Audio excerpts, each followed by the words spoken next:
तो इस वीडियो में मैं समझाने वाला हूँ एलाइस इन बॉर्डरलैंड के सीजन 2 को। सीजन 1 मैंने पहले ही बहुत पहले समझा दिया है, उसका लिंक आपको डिस्क्रिप्शन में मिल जाएगा। तो सीजन 2 की शुरुआत होती है आरिसु, उसागी, क्विना और चिशिया के साथ, जो शिबुया चौराहे पर इकट्ठे हुए हैं। यह वही जगह है जहां आरिसु ने सबसे पहले पहला गेम खेला था और अब वे वापस वही आ गए हैं। ये सोचकर कि शायद यहाँ से कुछ शुरू हो, वे सभी 1 घंटे से ज्यादा समय तक वही खड़े थे, आसपास देखते रहते हैं, पर कोई गेम अनाउंस नहीं होता, न ही किसी स्क्रीन पर कोई इंस्ट्रक्शन दिखता है।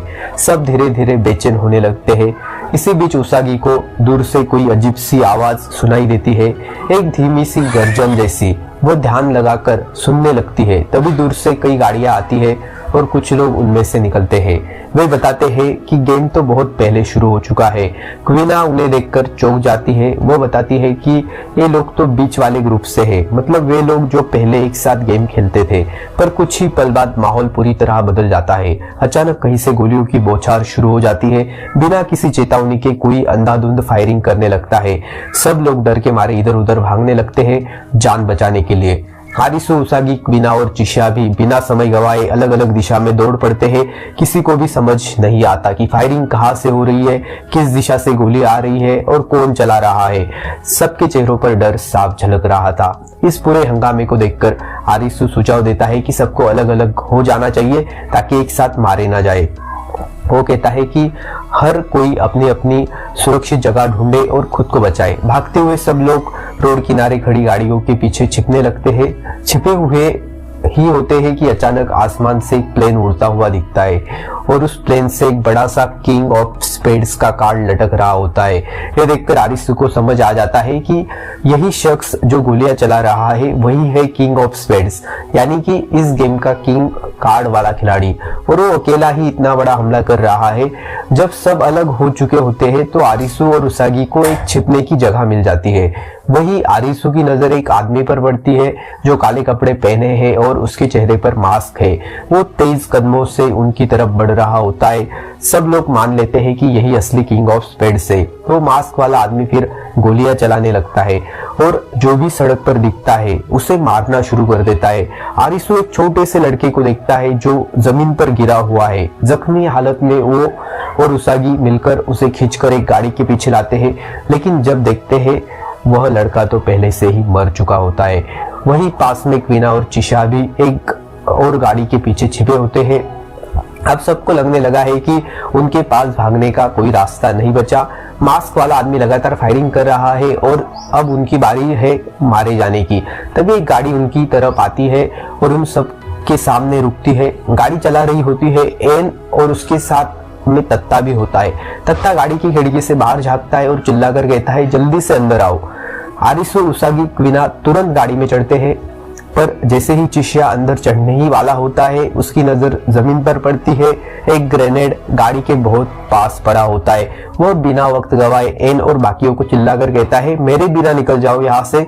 एक गाड़ी दौड़ाती है और तत्ता सबको लेकर वहां से निकल जाता है। गाड़ी में बैठी क्वीना बहुत परेशान दिखती है। उसे चिशिया की चिंता हो रही थी, लेकिन आरिसु उसे कहता है कि चिंता मत करो, चिशिया बहुत बहादुर है, वह अपना ख्याल खुद रख सकता है। जैसे ही तत्ता सबको उस गोली वाली जगह से दूर ले जाता है, गाड़ी में बैठे ही पूरा ग्रुप मीरा के बारे में बात करने लगता है कि वह असल में कौन है, वो इंसान है या गेम मास्टर, और वह यहाँ इस गेम में क्यों है। इसी दौरान एक और बात सबको समझ आती है कि इस बार पूरा शहरी युद्ध का मैदान बन चुका है, क्योंकि प्लेन हर जगह उड़ रहा है। इसका मतलब ये है कि अब सिर्फ एक जगह नहीं बल्कि पूरा शहरी इस गेम का हिस्सा है। वह दूसरी तरफ मीरा को दिखाया जाता है जो इस खूनी खेल को देखकर मुस्कुरा रही है। ऐसा लग रहा है कि जैसे वह इस नरसंहार का मजा ले रही है हो, चाहे लोग मर रहे हो, रो रहे हो। दूसरी ओर जब आरिसु और उसका ग्रुप बस जिंदा रहने की कोशिश कर रहा होता है, तभी वो मास्क वाला आदमी 4 और खिलाड़ियों को मार देता है जो एक कार में थे, और फिर उनकी कार को चुरा लेता है ताकि आरिसु के ग्रुप का पीछा कर सके। तब बहुत धीरे धीरे चल रहा है। कुछ देर में वो मास्क वाला आदमी आरिसु पर बैठ जाती है और उसके दोस्तों की हेल्प करीब स्पीड में लेकर दौड़ाती है और फिर फायरिंग शुरू कर देता है। वह बीच रोड में क्रैश कर देती है। किस्मत से कोई ज्यादा घायल नहीं होता, लेकिन उसी वक्त मास्क वाला आदमी वहीं पहुंच जाता है और फिर से गोलियां चलाने लगता है। सब लोग जान बचाने के लिए पास की एक बिल्डिंग की तरफ भागते हैं। इस भागदौड़ में एन ग्रुप से अलग हो जाती है। शाम होते होते आरिसु और उसागी तय करते हैं कि उसी बिल्डिंग में छिपे रहने से कुछ नहीं होगा, इसीलिए वे खाना ढूंढने के लिए बाहर निकलते हैं। वही तत्ता और क्वीना कोई चलाने लायक गाड़ी की तलाश में निकल पड़ते हैं। कुछ देर बाद तत्ता और क्वीना एक कार शोरूम पहुंचते हैं, जहां तत्ता एक शानदार और महंगी कार देखकर उत्तेजित हो जाता है। वो खुशी से कहता है, अच्छा है अब कोई पेमेंट नहीं करनी पड़ती। लेकिन इतनी आज़ादी के बावजूद भी तत्ता कहता है कि उसे असली दुनिया में वापस जाना है, अपने परिवार के साथ रहने के लिए। क्वीना भी उसकी बात से सहमत होती है। उधर आरिसु और उसागी एक किराना स्टोर में जाते हैं और जो भी खाने लायक सामान मिलता है उसे इकट्ठा करने लगते हैं। खाना उठाते हुए आरिसु को अपने पुराने दोस्त और बिताए हुए पल याद आते हैं और वो थोड़ा भावुक हो जाता है। वहीं उसागी उसे बताती है कि उसका सपना था कि वह एक सेल्स वुमन बने और इसीलिए वो खुद ही सामान बैग में अच्छे से पैक करने लगती है। स्टोर से बाहर निकलने से पहले उसागी एक मैगजीन देखती है जिसके कवर पर उसके मर चुके पापा की तस्वीर छपी होती है। वो आरिसु को बताती है कि अब उसे इस गेम की दुनिया ही अपनी लगती है और वह असली दुनिया में वापस नहीं जाना चाहती। ये सुनकर आरिसु से वादा करता है कि वह हमेशा उसके साथ रहेगा और हर हाल में उसकी रक्षा करेगा। बाद में जब आरिसु और उसागी सड़क पर खाने का बैग उठाए चल रहे होते हैं, तभी तत्ता और क्वीना कार में वहां पहुंचते हैं। दोनों को अंदर बिठाकर गाड़ी से वहां से निकलते हैं। अगली सुबह ग्रुप मिलकर सोचता है कि अगर वे ऐसे ही छिपते रहेंगे तो वह मास्क वाला आदमी एक ना एक दिन ढूंढ ही लेगा और उन्हें मार देगा। इसीलिए आरिसु कहता है कि उन्हें गेम का नक्शा बनाना होगा, यानी कि कहाँ और कौन कौन से गेम हो रहे हैं इसकी जानकारी जुटानी होगी। वो समझाता है कि जिंदा रहने के लिए उन्हें उस मास्क वाले से तेज और चालाक बनना होगा और गेम मास्टर्स की रणनीति को तोड़ना होगा, तभी उन्हें असली जानकारी मिलेगी। वह बताता है कि क्लब टाइप के गेम्स में टीम वर्क सबसे ज्यादा मायने रखता है, इसलिए उनका अगला कदम होगा कि किंग ऑफ क्लब्स का पीछा करना जो पोर्ट के आसपास घूम रहा है। आरिसु को उम्मीद है कि किंग कार्ड से उन्हें और भी ज्यादा जानकारी मिल सकती है जो उन्हें इस जानलेवा गेम से बाहर निकालने में मदद करेगी। बिल्कुल भी समय बर्बाद किए बिना आरिसु और उसका ग्रुप गाड़ी लेकर उस जगह के लिए निकल पड़ता है जहां ऊपर आसमान में किंग ऑफ क्लब्स का बड़ा सा कार्ड हवा में तैर रहा था। वो लोग एक ऐसे इलाके में पहुंचते हैं जहां चारों तरफ बड़े बड़े कंटेनर रखे होते हैं। वहां पहुंचने पर वे एक टेबल पर 5 ब्रेसलेट रखे हुए देखते हैं, लेकिन नियम के मुताबिक गेम शुरू होने के लिए 5 प्रतिभागी होना जरूरी है। सब लोग सोच ही रहे होते हैं कि 5वां खिलाड़ी कौन होगा, तभी अचानक निरागी वहां पर पहुंच जाता है। वो बताता है कि उसने पहले से एक ब्रेसलेट पहन लिया है। उसे जिंदा देखकर सब हैरान हो जाते हैं क्योंकि सबको लगा था कि वो आग में जलकर मर चुका होगा। फिर एक एक करके सभी लोग वह ब्रेसलेट पहन लेते हैं। जैसे ही सब ब्रेसलेट पहनते हैं, एक बड़ा सा गेट खुलता है और फिर सब लोग उस गेट के अंदर चले जाते हैं जहां असली गेम एरिना होता है। जैसे ही सब अंदर पहुंचते हैं, वहां और भी लोग दिखते हैं और तभी किंग ऑफ क्लब्स खुद को इंट्रोड्यूस करता है। उसका नाम होता है क्यूमा। हैरानी की बात यह होती है कि क्यूमा बिना कपड़ों के वहां पर था। वो सबको बड़े आराम से समझाता है कि उसके कपड़े न पहनने के पीछे कोई मजाक नहीं, बल्कि यह एक विचार है। वो कहता है कि न्यूडिज्म एक सामाजिक आंदोलन है जिसका इतिहास सदियों पुराना है।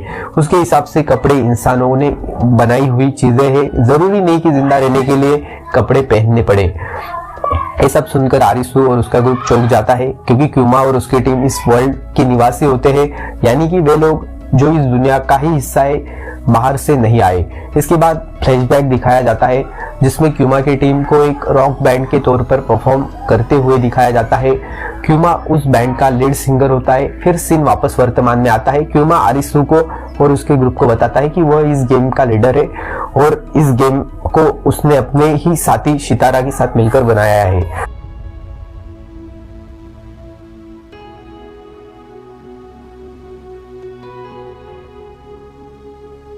शितारा स्पष्ट कर देता है कि ये गेम उनके लिए भी नया है क्योंकि भले ही वे इस दुनिया का हिस्सा है, लेकिन उन्होंने कभी किसी गेम में एक साथ हिस्सा नहीं लिया। इसके बाद क्यूमा आरिसु से कहता है कि वह और उसकी टीम भी अपनी जान के लिए लड़ रहे हैं और ये गेम ऐसा है कि जो भी टीम हारेगी उसके सब मेंबर मारे जाएंगे। गेम की शुरुआत होती है और क्यूमा इस गेम को नाम देता है ऑस्मोसिस। वो सबको गेम का नियम समझाना शुरू करता है।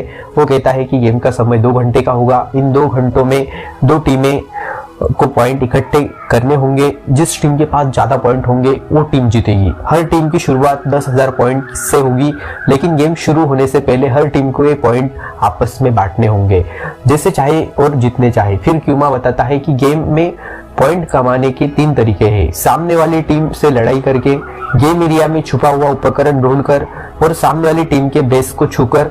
क्यूमा ये भी बताता है कि हर खिलाड़ी के पॉइंट उनके ब्रेसलेट पर दिखते रहेंगे।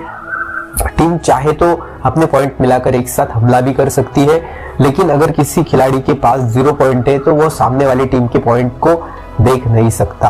अब बेस के नियम की बात आती है। क्यूमा बताता है कि अगर कोई खिलाड़ी अपने सामने वाली टीम के बेस पोल को छू लेता है तो उसकी टीम को 10,000 पॉइंट मिलेंगे, जो गेम को पूरी तरह पलट सकता है। लेकिन इसमें एक मोड है, जो भी खिलाड़ी सामने वाली टीम के बेस को छूने जाएगा उस पर ऊपर लगे पोस्ट कार्ड से लेजर अटैक होगा और उसके खुद के 10,000 पॉइंट कट जाएंगे। अब जबकि गेम असली मायने में शुरू होने वाला है, आरिसु और उसका ग्रुप इन सारे नियमों को ध्यान में रखकर खेलने की तैयारी करता है। गेम शुरू होता है और दोनों टीमें अलग अलग दिशाओं में फैल जाते हैं। पूरी रणनीति आरिसु ने बनाई होती है। उसका मानना होता है कि जो खिलाड़ी तेज दौड़ सकता है उन्हें कम पॉइंट देने चाहिए और जो धीमा दौड़ने वाला है उन्हें ज्यादा पॉइंट। ये उसने पिछले पैटर्न को देखकर तय किया था। वो तत्ता को बेस की रक्षा करने के लिए वही तैनात करता है और उसे सबसे कम पॉइंट देता है। बाकी 4 लोगों को वह 2 ग्रुप में बांट देता है।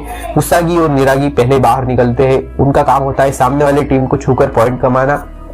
वही आरिसु और क्वीना छिपे हुए आइटम ढूंढने निकलते हैं। कुछ देर बाद उसागी और निरागी एक विरोधी को छूने में कामयाब हो जाते हैं और उनकी टीम को पॉइंट मिलते हैं। वही क्वीना को एक छुपा हुआ आइटम मिल जाता है जिससे उन्हें 2000 पॉइंट मिलते हैं। लेकिन जैसे ही क्वीना और आरिसु कंटेनर से बाहर निकलते हैं, बाहर क्यूमा उनका इंतजार कर रहा होता है। वह दोनों को बहकाकर खुद से लड़ने के लिए उकसाने की कोशिश करता है। आरिसु फैसला करता है कि वह अकेले क्यूमा से लड़ेगा, लेकिन जैसे ही क्यूमा उसे छूता है, क्यूमा को 2000 पॉइंट मिल जाते हैं। बाद में क्वीना और आरिसु मिलकर शितारा को घेर लेते हैं और उसे फाइट करके 2000 पॉइंट और कमा लेते हैं। यहाँ क्यूमा की बड़ी गलती ये थी कि उसने अपनी टीम के सभी खिलाड़ियों को बराबर पॉइंट बांट दिए थे। अब उन्हें पता चलता है कि आरिसु की टीम उनसे 6000 पॉइंट आगे है। तब शितारा और क्यूमा मिलकर एक नया प्लान बनाते हैं। अब उनका टारगेट बनता है तत्ता, जो बेस पर अकेला खड़ा होता है। उन्हें लगता है कि वही एक रास्ता है जिससे वे वापसी कर सकते हैं, चाहे जान जाने का रिस्क ही क्यों ना हो। क्यूमा की टीम सिर्फ यूटा को छोड़कर तत्ता की तरफ बढ़ती है। उस वक्त आरिसु की टीम अभी भी आइटम ढूंढने में लगी होती है। जब तत्ता को लगता है कि अब हमला होने वाला है, वह तुरंत बेस पोल को टच करता है और अपने पॉइंट को इनफ कर देता है। हमले के दौरान गोकेन, क्यूमा और माकी बेस पोल को छूने में कामयाब होते हैं, लेकिन शितारा नहीं कर पाता क्योंकि तत्ता उसे छू लेता है। इससे शितारा के सारे पॉइंट खत्म हो जाते हैं और वो गेम से बाहर हो जाता है। इस रणनीति के बाद क्यूमा की टीम 4000 पॉइंट से आगे होती है। अब जब आरिसु की टीम पिछड़ने लगती है तो वह दोबारा बढ़ जाती है ताकि फिर से पॉइंट कमाने के लिए आइटम खोजे जा सके। अब वो सब कुछ करने के बाद सिर्फ एक ही मकसद होता है, किसी तरह गेम में वापसी करना।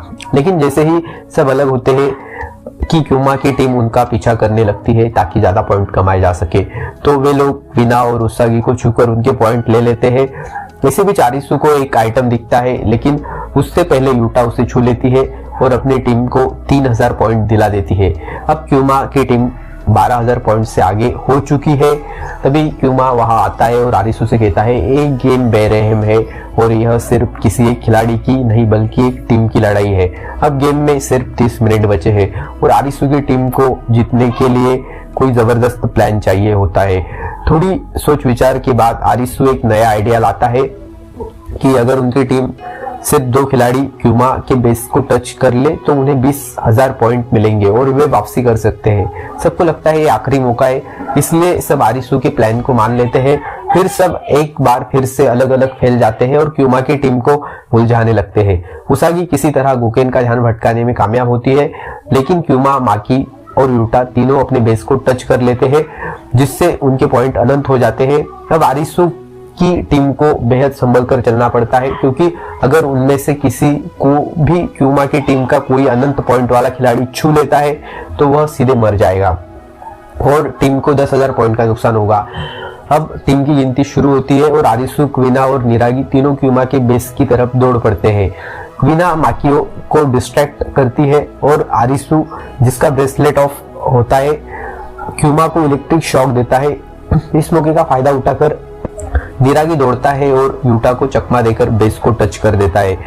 इसके बाद निरागी वापस आकर माकी से लड़ाई करने लगता है ताकि क्वीना को बेस तक पहुंचने का मौका मिले, लेकिन अफसोस यूटा और माकी मिलकर क्वीना को बेस से दूर धकेल देते हैं और अपनी टीम के लिए 500 पॉइंट कमा लेते हैं। अब गेम में सिर्फ 20 मिनट बचे थे और क्यूमा की टीम अब भी 3000 पॉइंट आगे होती है।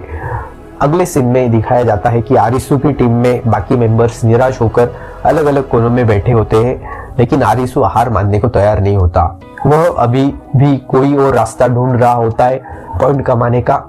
उसागी भी हार मानने वालों में से नहीं थी। वो अकेले ही मैदान में निकल पड़ती है और आखिरी आइटम ढूंढ लेती है, जिससे उनकी टीम को 2500 पॉइंट मिल जाते हैं। दूसरी तरफ निरागी अब बहुत बुरी हालत में होता है। वो पूरे गेम में वो काफी खून बहा चुका होता है।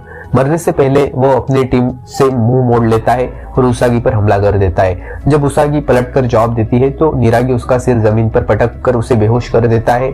अब जब आरिसु को लगता है कि टीम को सिर्फ 500 पॉइंट और चाहिए बराबरी पर लाने के लिए, वो फैसला करता है कि उसे क्यूमा के बेस पर दोबारा अटैक करना ही होगा।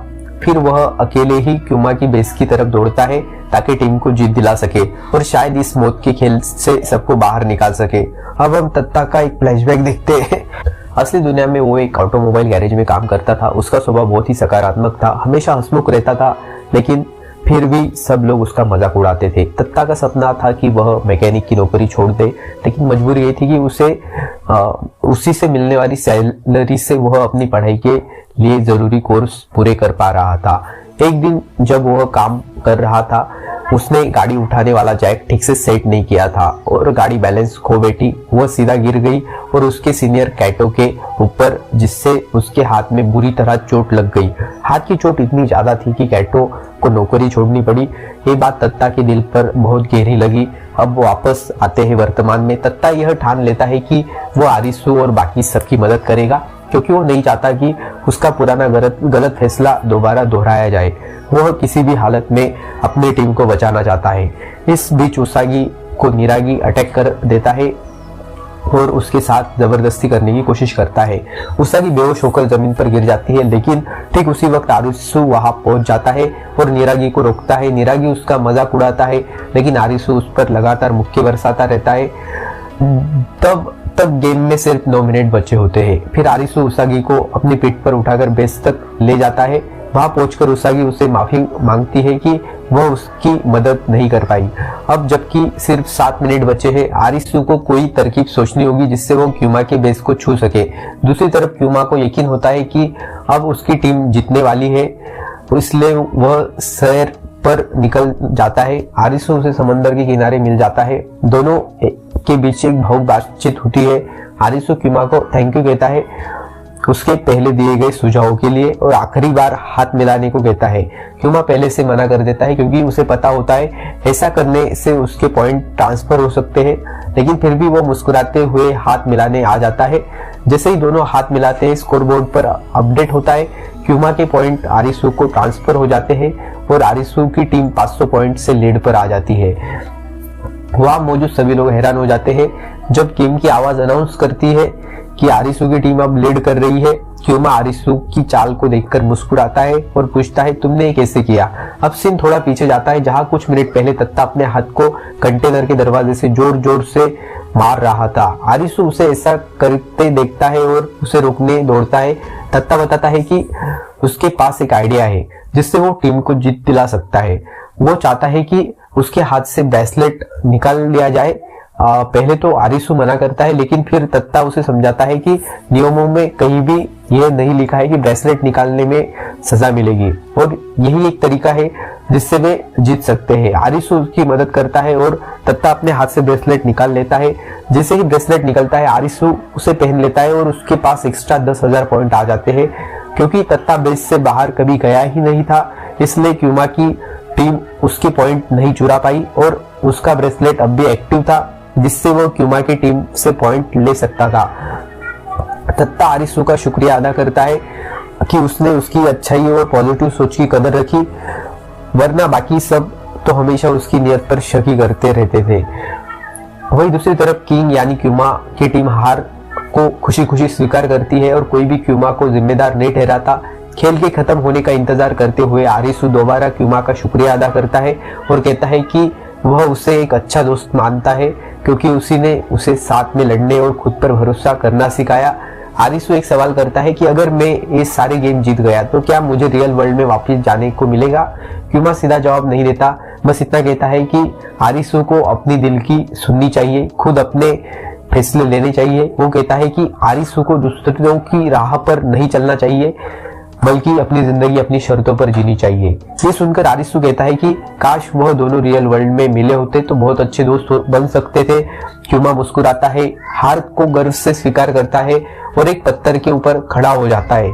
तभी आसमान से लेजर बीम गिरती है और क्यूमा की पूरी टीम मारी जाती है।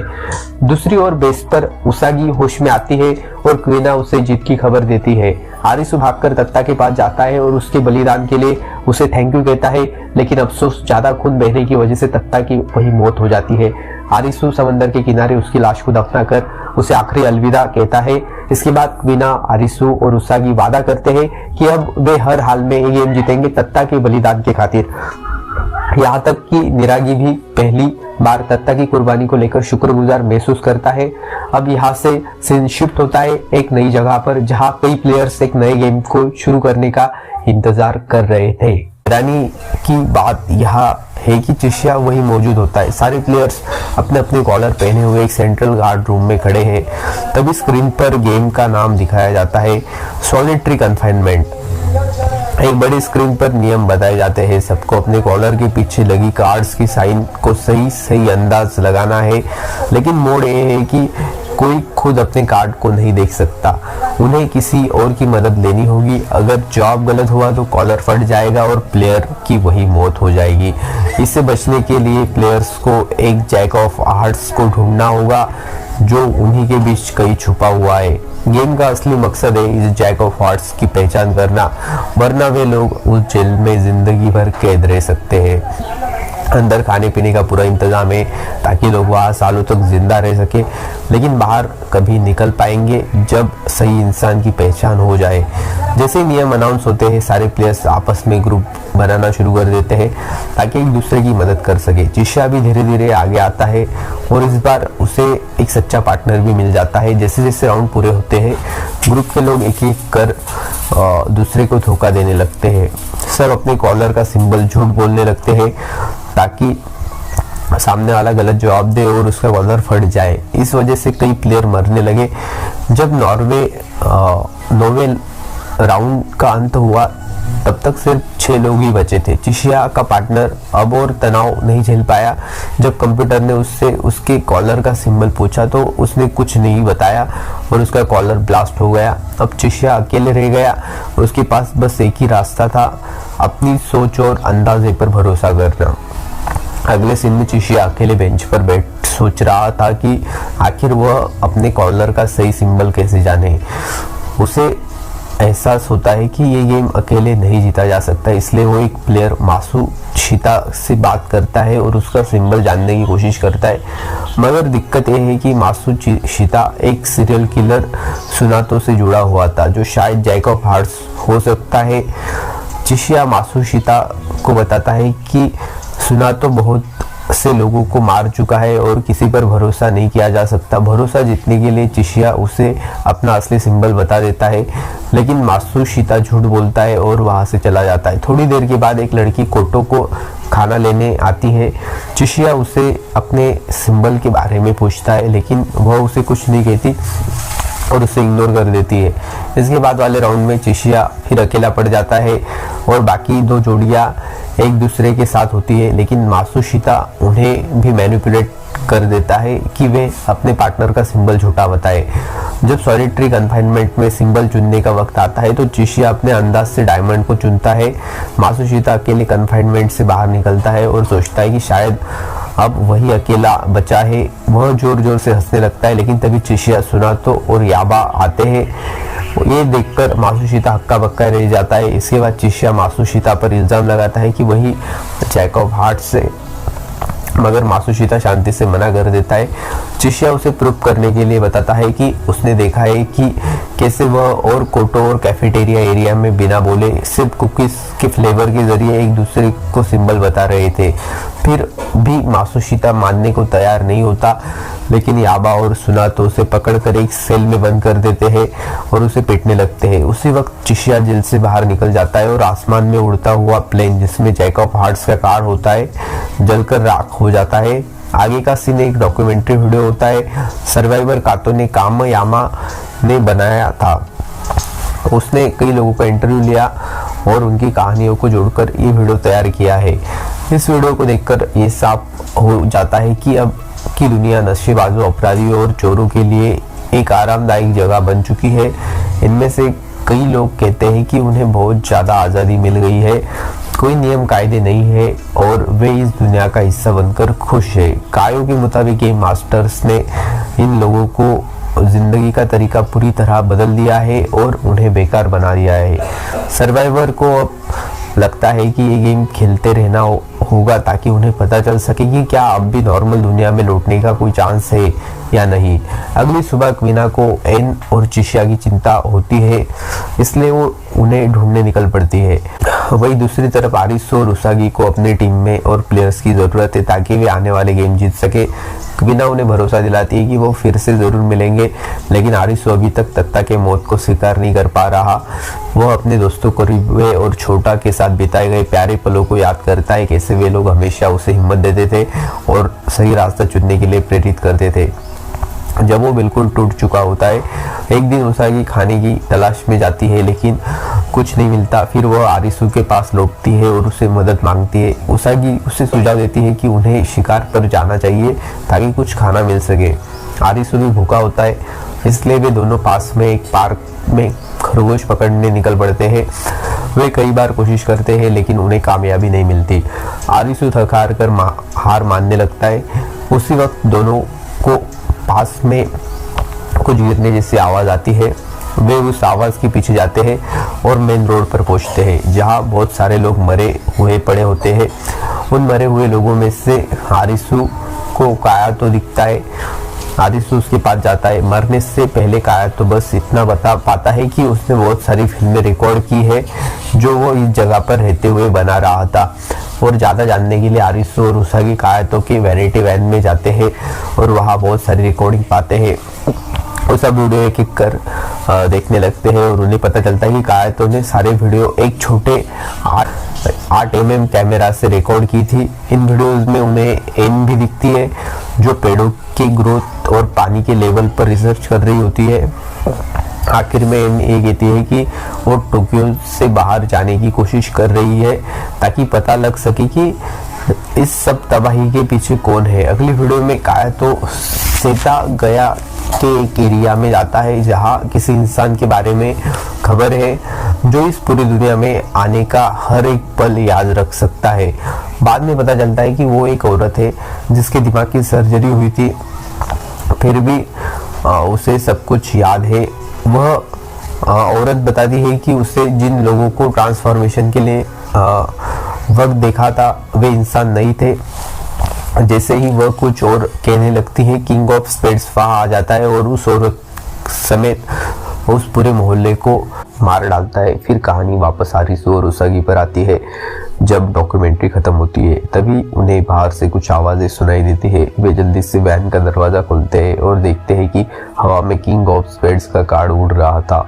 वे समझ जाते हैं कि किंग ऑफ स्पेड्स पास में ही है, इसलिए वे दोनों वैन से भागते हैं, लेकिन किंग ऑफ स्पेड्स उन्हें देख लेता है और पीछा करने लगता है। अपनी जान बचाने की कोशिश में आरिसु और उसागी अलग हो जाते हैं।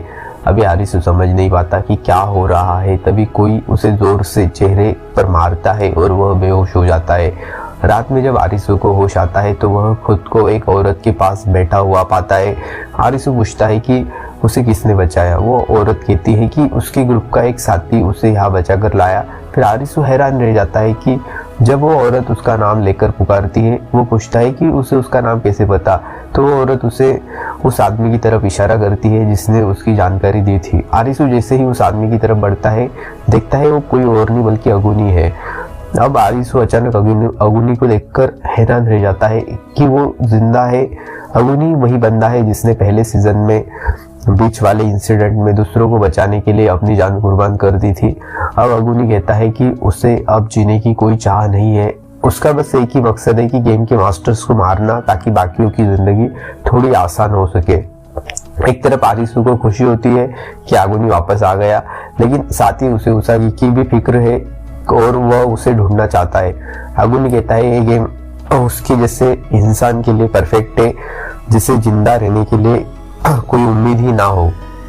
फिर वो आरिसु से पूछता है कि वो किस वजह से अब तक जिंदा है, क्या वो ये सब उसागी के लिए कर रहा है, लेकिन आरिसु इससे इनकार कर देता है और उसे क्यूमा की बात याद आती है कि इंसान को जिंदा रहने के लिए कोई वजह नहीं चाहिए होती। इसके बाद अगुनी बताता है कि उसने एक लड़की अकाने के साथ टीम बना ली है ताकि किंग ऑफ स्पेड्स को जंगल में फंसाकर मारा जा सके। अकाने एक विकलांग लड़की है जिसकी एक टांग नहीं है। अब कहानी अकाने के फ्लैशबैक में जाती है। जब वो स्कूल में थी, अकाने स्कूल में सबसे पॉपुलर और सुंदर लड़की होती थी और कई लड़के उसके पीछे घूमते थे। एक दिन जब वो अपने फ्रेंड्स के साथ स्कूल के बाहर निकल रही होती है, तभी आसमान में पटाखों जैसी आवाज आती है और सब कुछ बदल जाता है। अकाने अचानक खुद को एक बड़े फुटबॉल मैदान में पाती है जहां उसके फोन पर एक मैसेज आता है, game is about to begin, मतलब गेम की शुरुआत होने वाली है। गेम का नाम होता है बॉइलिंग डेथ, जिसमें सबको मैदान में भागना होता है क्योंकि पूरा एरिया गिरने वाला होता है। थोड़ी ही देर में जमीन हिलने लगती है और अकाने फटाफट भागती है। तभी जमीन फटती है और उसमें से उबलता हुआ पानी निकलता है। कई लोग उसमें जलकर मर जाते हैं, लेकिन अकाने किसी तरह बच जाती है। बचते बचते वो एक बिल्डिंग के खंडरों में पहुंचती है और वहां उसके पैर में एक लोहे की रोड घुस जाती है। वो काफी देर रोती है, फिर हिम्मत करके रोड निकालती है और मदद ढूंढने निकलती है। अब घिसटते घिसटते वो एक हॉस्पिटल तक पहुंचती है, लेकिन वहां डॉक्टर उसे बताता है कि उसका पैर इन्फेक्टेड है और उसे काटना पड़ेगा। और ऊपर से डॉक्टर शर्त रखता है कि वो तभी इलाज करेगा अगर अकाने उसके साथ सोने के लिए तैयार हो। जिंदा रहने की चाह में अकाने हाँ कर देती है और अपनी टांग कटवा लेती है। दूसरी तरफ अगुनी अपने पुराने दोस्त हेटर को याद करता है और उसकी कल्पना में उससे बात करता है, लेकिन हेटर इस बार उसे उल्टी सीधी बातें कहता है और उससे डिमोटिवेट करता है कि वो किंग ऑफ स्पेड्स के सामने क्यों खड़ा हो रहा है। वो ये भी ताना मारता है कि पिछले सीजन में विच को ढूंढने के चक्कर में अगुनी ने कई मासूम लोगों को मारा था। अगुनी अंदर से खुद को भी मारना चाहता है, लेकिन बाहर से दिखाता है जैसे उसे कोई और मरते पर मजबूर कर रहा हो। अगली सुबह आरिसु उठता है तो देखता है कि अकाने कपड़े बदल रही है। अकाने बात करने लगती है कि जिंदगी का कोई भरोसा नहीं, कब क्या हो जाए, और फिर वह आरिसु के करीब आने की कोशिश करती है, लेकिन आरिसु उसे दूर कर देता है। तभी अगुनी वहां पहुंचता है और अकाने पीछे हट जाती है। आरिसु उसागी को ढूंढने की बात करता है, लेकिन अगुनी मना कर देता है कि अकेले वहां जाना काफी खतरनाक होगा, क्योंकि जैसे ही आरिसु कहीं दिखाई देगा किंग ऑफ स्पेड्स हमला कर देगा। अगुनी बताता है कि गेम मास्टर्स के पास ट्रैकिंग डिवाइस और भी कई सारे टूल्स हैं जिससे वे खिलाड़ियों को ढूंढ लेते हैं। अगुनी फिर अपनी एक प्लानिंग बनाता है। वो अकाने और आरिसु मिलकर डिसाइड करते हैं कि वे किंग ऑफ स्पेड्स को पहाड़ियों की तरफ लाकर उस पर हमला करेंगे।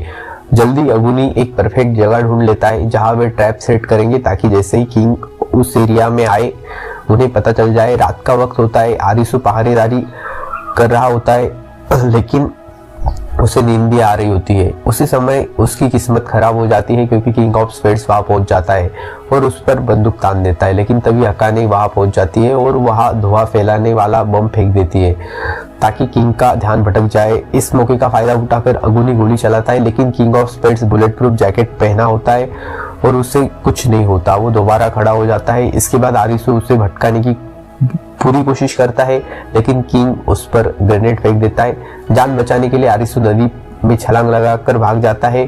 अब मिशन की जिम्मेदारी अगुनी पर आ जाती है, लेकिन वह बैलेंस खो देता है और उसके सिर पर गहरी चोट लग जाती है, जिससे वो बेहोश हो जाता है। किंग ऑफ स्पेड्स वहां से चला जाता है और अकाने अगुनी को झाड़ियों में छुपा देती है।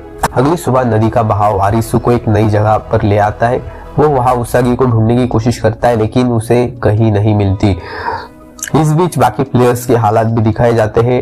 एन कंपास लेकर कुछ हिसाब किताब निकाल रही होती है, कोई और नए गेम खेल रही होती है ताकि उसकी वीजा बढ़े। दूसरी तरफ उसागी एक घर में खाने की तलाश में जाती है, जहां उसे एक लड़की और छोटा बच्चा मिलता है। उस बच्चे के माता पिता मर चुके होते हैं और उसकी हालत भी बहुत खराब होती है। उसागी उसे गेम खेलने के लिए मनाने की कोशिश करती है।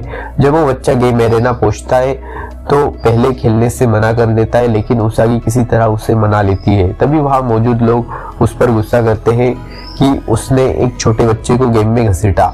उसी वक्त आरिसु भी वहां पहुंच जाता है, जो उसागी को ढूंढ रहा होता है, और उसे देखकर वो काफी खुश होता है।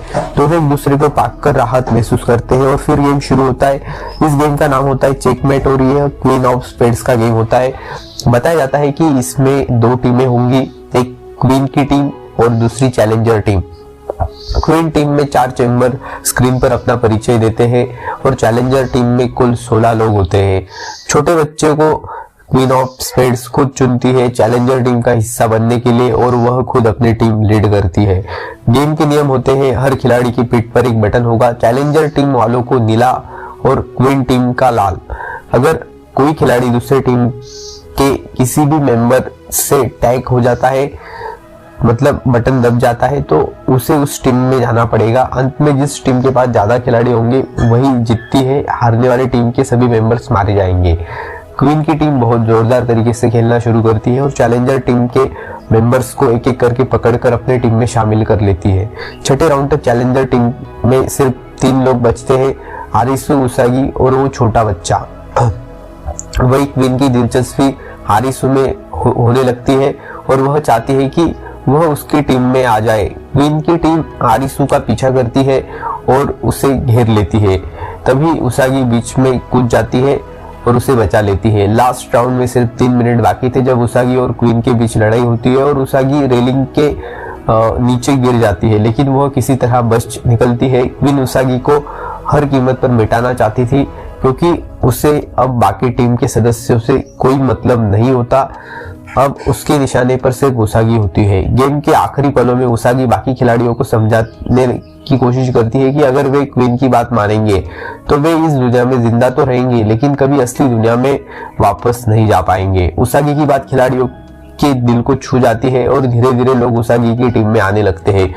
इसी बीच क्वीन ऑफ स्पेड्स अपने टीम मेंबर्स को कंट्रोल कर रही थी ताकि वे आरिसु को पकड़ सके। ध्यान भटकाने के लिए उसागी एक गैस पाइप को फाड़ देती है, जिससे आरिसु को भागने का मौका मिलता है, लेकिन क्वीन ने अपनी पूरी टीम को आरिसु को घेरने भेज दिया था।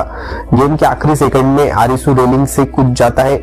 आखिरकार उसागी और आरिसु कुछ और प्लेयर्स को अपनी टीम में जोड़ लेते हैं और क्वीन की टीम के आखिरी राउंड से पहले गेम जीत लेते हैं। अब क्वीन अकेले रह जाती है और नियमों के हिसाब से क्वीन को मार दिया जाना था, लेकिन उससे पहले आरिसु से पूछता है कि क्या सभी फेस कार्ड गेम जीतने के बाद वे सभी असली दुनिया में लौट सकते हैं।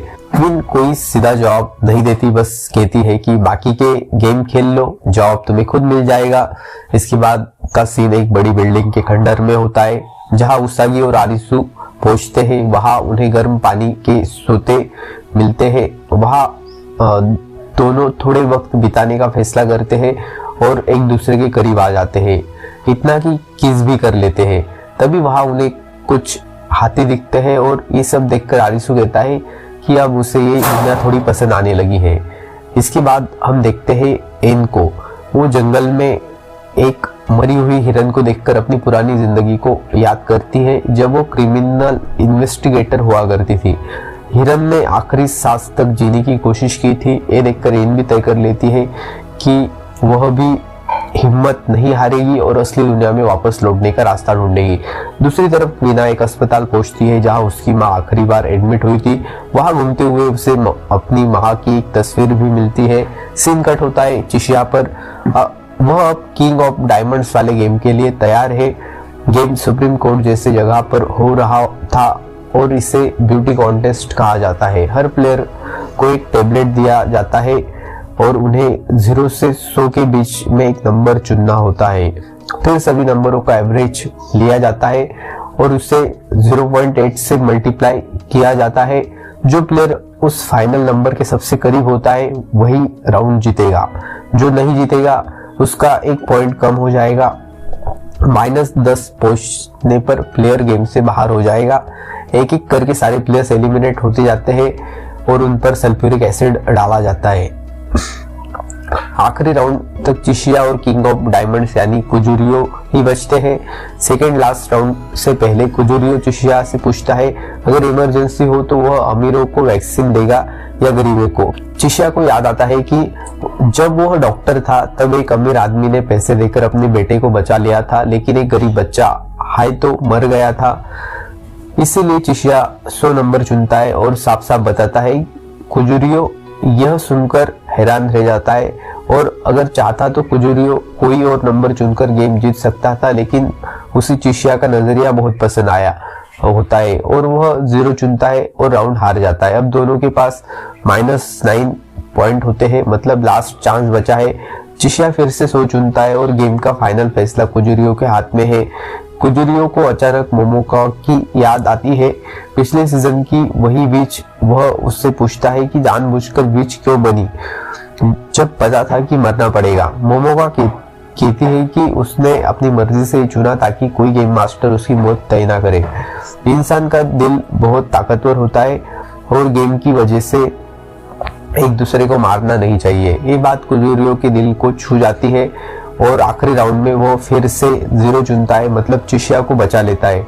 चिशिया उसे पूछती है कि ऐसा तुमने क्यों किया, तो कुजुरियो कहता है पहली बार अपने आदर्शों को मैंने फॉलो किया और बिना गिल्ट के इस दुनिया से मैं जाना चाहता हूँ। फिर कुजुरियो पर सल्फ्यूरिक एसिड गिरता है और उसकी वही मौत हो जाती है। इधर अकाने अगुनी को मरता छोड़ देती है जब वह किंग ऑफ स्पेड्स से लड़ते हुए मर जाता है। अब वो ठान लेती है कि सीखी हुई बातों के साथ गेम खेलती रहेगी और जिंदा रहेगी। उसागी और आरिसु एक बेहतर भविष्य की उम्मीद करते हैं। एन और क्विना भी लौटकर गेम खेलने आती है, बस एक मकसद के साथ, असली दुनिया में लौटना।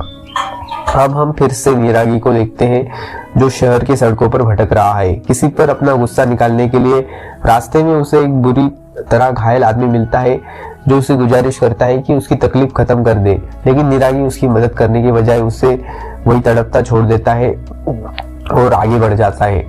दूसरी तरफ एक गेम के दौरान एन और क्वीना की टक्कर हो जाती है।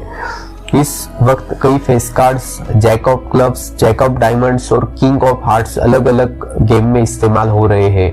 इनमें थ्रोबॉल, रस्सी, चढ़ाई और पोकर जैसे गेम शामिल हैं। सबसे खतरनाक गेम वो है जिसमें एक सुरंग के अंदर लोगों को एक जानलेवा जानवर से बचते हुए निकलना होता है। एन और क्वीना एक साथ मिलकर ये सारे गेम खेलती है और वे बहादुरी से जीतकर बाहर निकलती है। यहाँ पता चलता है कि अब 2 फेस कार्ड बचे हैं, किंग ऑफ स्पेड्स और किंग ऑफ हार्ट्स, यानी कि सिर्फ 2 गेम और खेलने बाकी है। फिर आरिसु हथियार ढूंढने के लिए बर्बाद हो चुके शहर में घूम रहा होता है, तभी उसकी मुलाकात चिशिया से हो जाती है। दोनों एक दूसरे को जिंदा देखकर बहुत खुश होते हैं। चिशिया कुछ जरूरी बात करने ही वाला होता है कि तभी निरागी वहां पहुंच जाता है बंदूक लिए हुए और अचानक गोलियां चलानी शुरू कर देता है।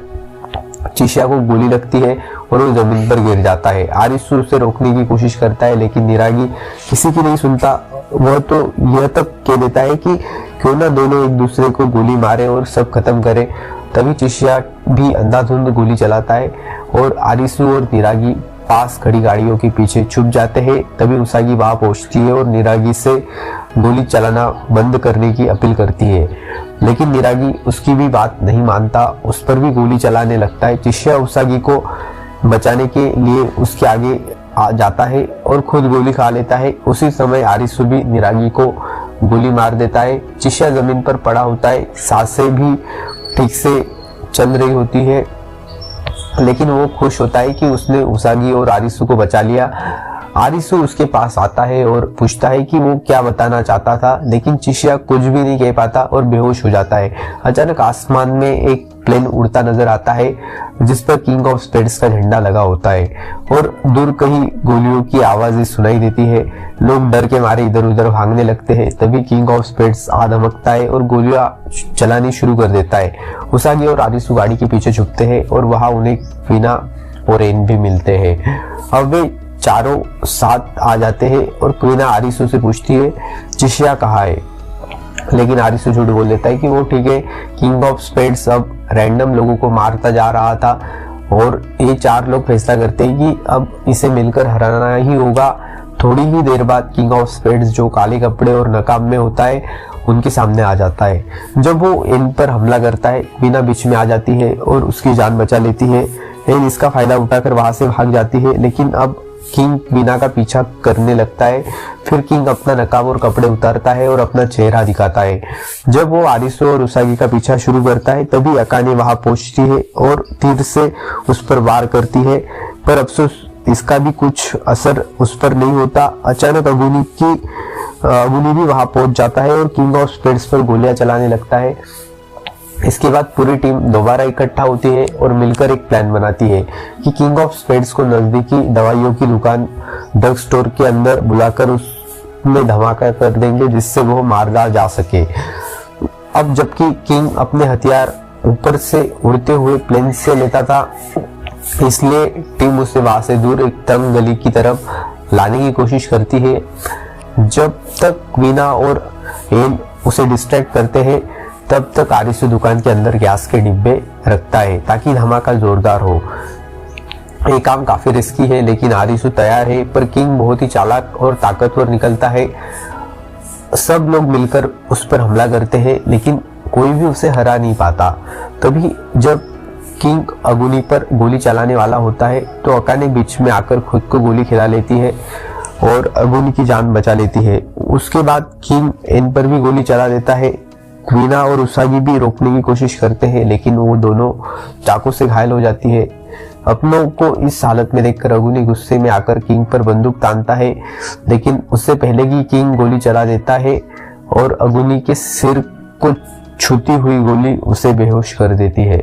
अब सब जमीन पर पड़े होते हैं और किंग आरिसु का पीछा करने लगता है। आरिसु तेजी से उस ड्रग स्टोर में घुस जाता है और बम फेंकने की तैयारी करता है, लेकिन किंग अंदर नहीं आता और दूसरी तरफ से जाने लगता है। तभी अचानक अगुनी दोबारा आता है और किंग को जबरदस्ती धक्का देकर दुकान के अंदर धकेल देता है और दरवाजा तोड़ देता है। आरिसु थोड़ा झिझकता है क्योंकि अगुनी भी अंदर है, लेकिन अगुनी उसे इशारा करता है कि बम फेंको। आखिर में धमाका होने से पहले आरिसु और अगुनी दोनों बाहर निकल आते हैं और अपनी जान बचा लेते हैं। धमाके में पूरी दुकान तबाह होती है और किंग बुरी तरह घायल हो जाता है। वह अपनी बंदूक अगुनी को देता है और कहता है कि उसे खत्म कर दे। अगुनी बिना वक्त गवाए ट्रिगर दबा देता है और किंग ऑफ स्पेड्स को मार डालता है। इसके बाद जब अगुनी खुद को भी मारने की कोशिश करता है तब उसे हेटर की एक झलक दिखती है जो उसे रोकता है। यहीं पर हमें बाकी कैरेक्टर्स की भी झलक दिखाई जाती है। अकाने अभी भी जिंदा है और खुद को घसीटते हुए अगुनी की तरफ बढ़ रही है। एन और क्वीना भी जिंदा है और दोनों एक दूसरे से वादा करती है कि अगर असली दुनिया में वे दोनों लौटे तो वे अपनी दोस्ती फिर से शुरू करेंगे। हालांकि क्वीना को एन की मौत होते दिखती है लेकिन वो कुछ कर नहीं पाती। आखिर में आरिसु और उसागी तय करते हैं कि वे आखिरी गेम खेलेंगे, क्वीन ऑफ हार्ट्स वाला। उन्हें अभी भी उम्मीद है कि इस गेम को जीतने के बाद वे अपनी असली दुनिया में वापस जा पाएंगे और नॉर्मल जिंदगी जी सकेंगे। लेकिन जब वे गेम के एरेना में पहुंचते हैं तो उन्हें बड़ा झटका लगता है क्योंकि क्वीन ऑफ हार्ट्स कोई और नहीं बल्कि मीरा होती है। जैसे ही आरिसु और उसागी क्वीन ऑफ हार्ट्स की गेम एरेना में पहुंचते हैं, मीरा उनका वेलकम करती है और आखिरी गेम क्वीन ऑफ कॉर्पोरेट के नियम समझाना शुरू करती है। वो बताती है कि ये गेम 3 राउंड का होगा और इसमें कोई जीतने वाला नहीं है, बस ये गेम पूरा करना होगा। गेम की शुरुआत होती है 4 अलग अलग रंग के बॉल्स और अलग अलग जगहों पर रखे हुए होल्स। आरिसु और मीरा दोनों खेलना शुरू करते हैं। पहला राउंड मीरा जीतती है और दूसरा आरिसु।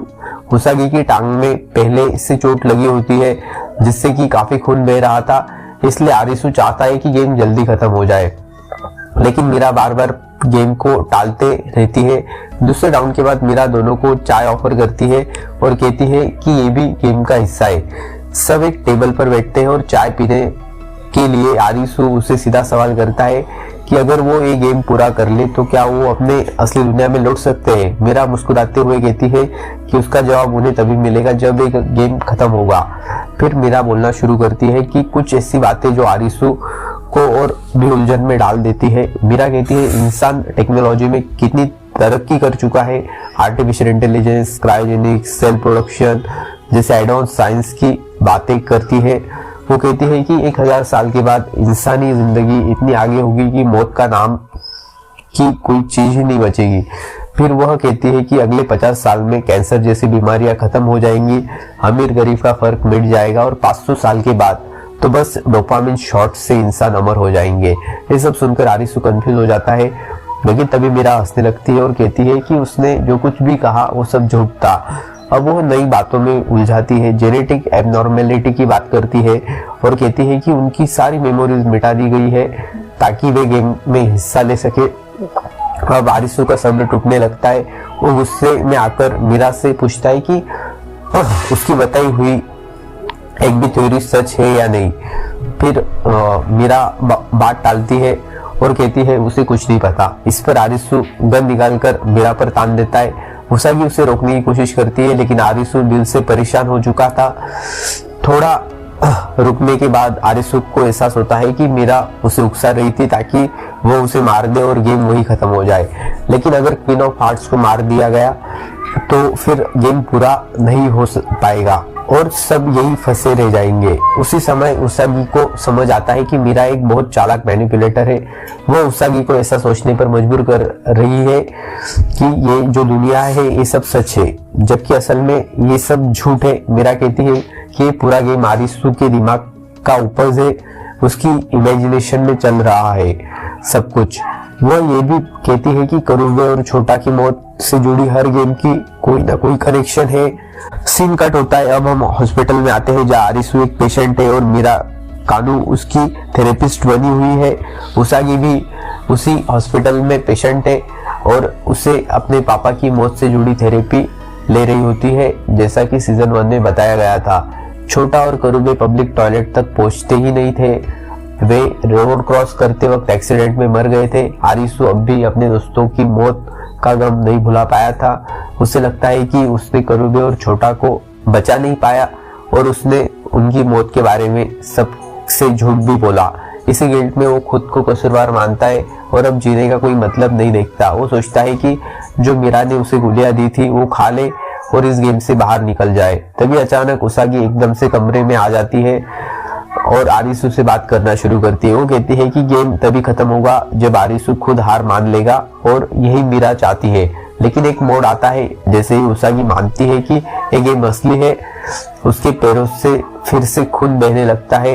अब यह कोई भ्रम नहीं हो सकता क्योंकि उसागी खुद भी इन गेम में हिस्सा ले चुकी है। अब वो अपनी कलाई भी काट लेती है और आरिसू को यकीन हो जाए कि सब कुछ सच है। जैसे ही उसागी बेहोश होने लगती है, आरिसू उससे बात करता है और फिर फैसला करता है कि वो उसागी के साथ जीना चाहता है और उसी पल वो गेम खेलने का फैसला करता है। जैसे ही वो ये कहता है, सीन दोबारा छत पर चला जाता है। अब मीरा को समझ आ जाता है कि वो हारने वाली है, तो वो आखिरी राउंड शुरू करने का फैसला करती है। गेम के आखिर तक आरिसू अड़ा रहता है, हार मानने का नाम तक नहीं लेता। आखिर में क्वीन ऑफ हार्ट्स का आखिरी राउंड भी खत्म होता है और आरिसू सारे राउंड पार कर लेता है। आरिसू अब मीरा से रिक्वेस्ट करता है कि उसे बताए कि यह दुनिया असली है या नकली। मीरा कहती है कि उसके पास 2 ऑप्शन है, वो जो भी चुनेगा उसे जवाब मिल जाएगा और उसी जवाब से आरिसू समझ पाएगा कि ये वर्चुअल रियलिटी गेमिंग वर्ल्ड है या नहीं। अचानक आसमान से एक लेजर बीम गिरती है और मीरा मर जाती है। साथ ही आसमान में एक फायरवर्क्स छूटने लगते हैं। फिर एक अनाउंसमेंट होता है। सब खिलाड़ियों से पूछा जाता है कि वे इस दुनिया में रुकना चाहते हैं या असली दुनिया में लौटना चाहते हैं। उसागी और आरिसू रियल वर्ल्ड में लौटने का फैसला करते हैं। बाकी बचे खिलाड़ी जैसे चिशिया, निरागी, क्वीना, अगुनी और अकाने, वे सभी वापस लौटने का फैसला करते हैं। अब सब कुछ वापस नॉर्मल लगने लगता है। आरिसू खुद को अपने दोस्तों करूबे और छोटा के साथ सड़कों पर घूमता हुआ पाता है।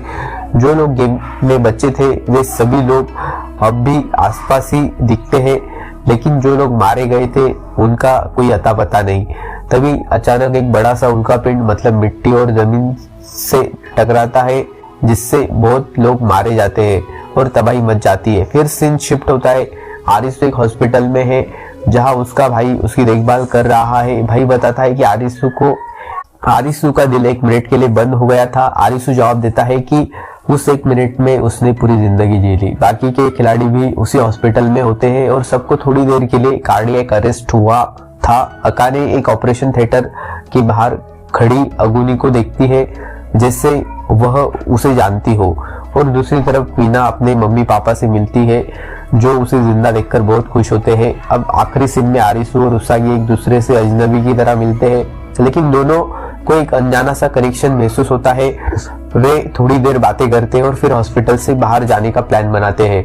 आखिरी सीन में एक टेबल पर कुछ कार्ड्स रखे उड़ जाते हैं, बस एक जोकर कार्ड वही रह जाता है जो ये बताता है कि कहानी शायद अभी तक खत्म नहीं हुई, और इसी के साथ एलाइस इन बॉर्डरलैंड सीजन 2 यहीं पर एंड हो जाती है। तो आपको ये वीडियो कैसा लगा कमेंट करके जरूर बताएं।